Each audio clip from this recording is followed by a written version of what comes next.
Syrup के मुद्दे पर आप लोग सरकार को घेर रहे थे, लेकिन आज मुख्यमंत्री ने खुद बयान दिया, इस मुद्दे पर पहली बार बोले और उन्होंने समाजवादी पार्टी को ही कटघरे में खड़ा कर दिया। बोले कि समाजवादी पार्टी के नेताओं के साथ भी कुछ अभियुक्तों की तस्वीरें सामने आई हैं, जांच जारी है और बड़े संपर्क जो है वो सामने आएंगे। ईडी भी मनी ट्रेल को फॉलो करे, हो सकता है कुछ पैसा भी गया होगा, मतलब पलटवार हो गया।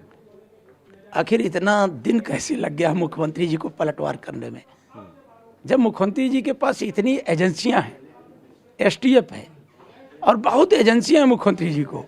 तो आज कफ सिरप का मुद्दा देश की संसद में गूंजा और पूरे साज के साथ इस बात को समाजवादी पार्टी के सांसदों ने उठाया कि बड़ी बड़ी लग्जरी गाड़ियां, आलीशान मकान और किनका संरक्षण प्राप्त है, वो एक एक करके आपकी कुछ मीडिया के लोगों ने भी साहस दिखाया, कुछ प्रिंट मीडिया ने स्पष्ट इशारा किया।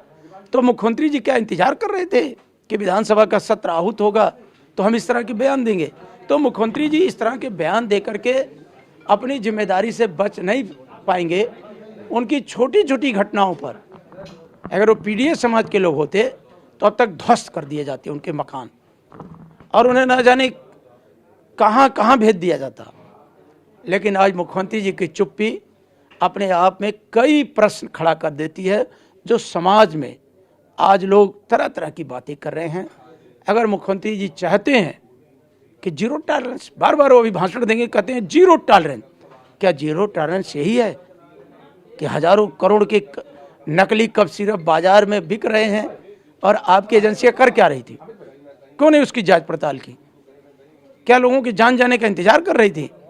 तो मुख्यमंत्री जी इस तरह से बयान, कहीं से हम उनका बयान उचित नहीं समझते हैं।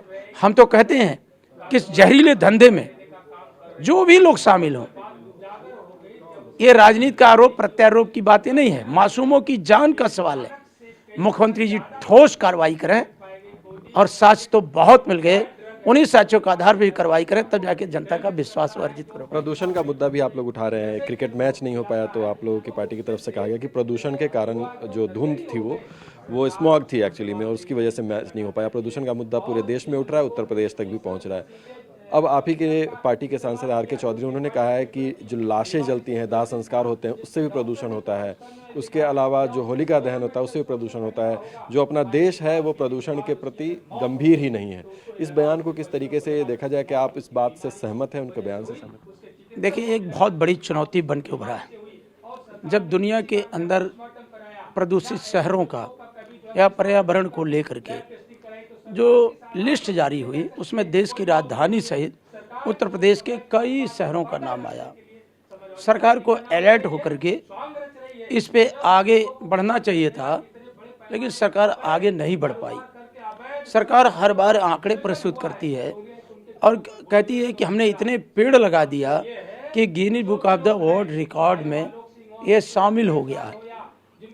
लेकिन आज जब अंतर्राष्ट्रीय मैच हमारा रद्द हुआ, माननीय राष्ट्रीय अध्यक्ष श्री अखिलेश यादव जी ने प्रदूषण की तरफ इशारा किया, तब सरकार इस तरह के बयान पे आके खड़ी हो गई।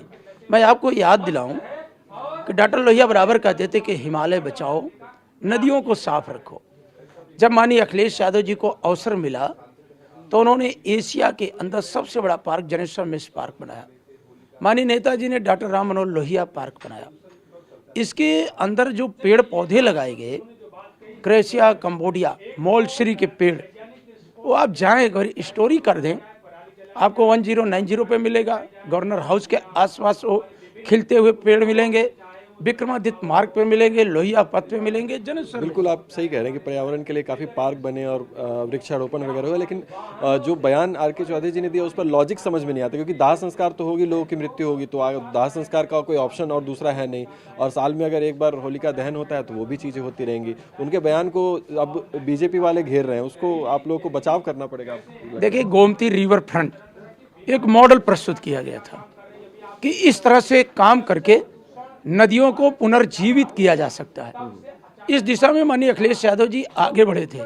वहीं बड़ौदा का जो बनारस के अंदर काशी, जहां प्रधान सांसद हैं, वहां भी माननीय अखिलेश यादव जी ने, आपके लखनऊ के अंदर आप जाएं तो देखिए साइकिल पथ है, पैदल पथ है, तो इसी से तो इन्वायरमेंट का आपका बचेगा। इसी से तो हम लोगों की जान माल की सुरक्षा दे पाएंगे। आज बीमारियां बढ़ रही हैं, उसके जो भी रीजन हो उस पर सरकार को बड़ी जिम्मेदारी के साथ काम करना चाहिए। तीसरा सवाल एक ये है सर, बिहार से एक प्रकरण शुरू हुआ, मुख्यमंत्री का एक वीडियो वायरल हुआ, उन्होंने हिजाब खींच दिया। उसके बाद उत्तर प्रदेश सरकार में एक मंत्री हैं, उन्होंने इस तरीके की टिप्पणी की जिसकी वजह से उनको माफ़ी भी मांगना है। लेकिन ये मुद्दा रुक नहीं रहा है, इस मुद्दे में लगातार विवाद जो है वो जुड़ते चले जा रहे हैं। इसको किस तरीके से देखें? देश और दुनिया में इस घटना की निंदा हो रही है, ऐसा नहीं होना चाहिए।